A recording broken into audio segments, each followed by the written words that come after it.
Welcome. Today we have Hammer construction and we need to remove the FRP Google lock. So I will show you how to do it. First go to the TSM Tool Pro and there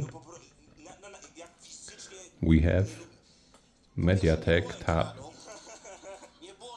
and choose Xiaomi and model Poco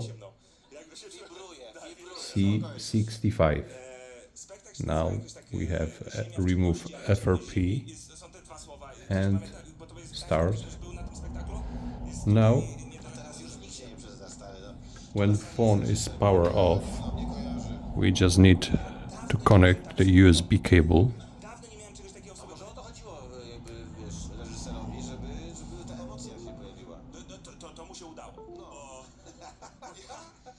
Ja naprawdę wychodzę z założenia, że jestem w stanie pójść na cokolwiek i coś z tego wyciągnąć. Na zasadzie, że nie wiem, no nie lubię opery, nie lubię Remove FRP down.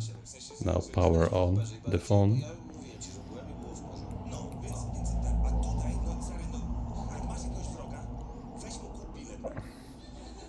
I po prostu, ja byłem w szoku, że to może być tak chujowe. Co robisz we wtorek, mój drogi?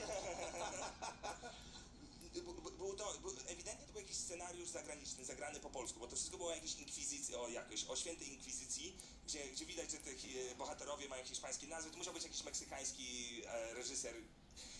Ale wszystko było... Dlaczego? No bo to wszystko było tak po hiszpańsku trochę. Chodzi o to... Może Banderas występował? Wiesz, to jest tak się zaczyna. Wychodzi jeden bohater, wszyscy są ubrani w normalnych ciuchach, co też rozumiem, fajnie, okej, rozumiem, że to są tamte czasy, ale oni na przykład mówią, co będą za chwilę mówili. I to jest najgorszy błąd scenarzysty, no ty to będziesz wiedział, czyli jest na przykład, i wtedy śmiesznie mu odpowiedziałem, owszem, tak będzie. Everything works. Phone is unlocked. Thank you for watching.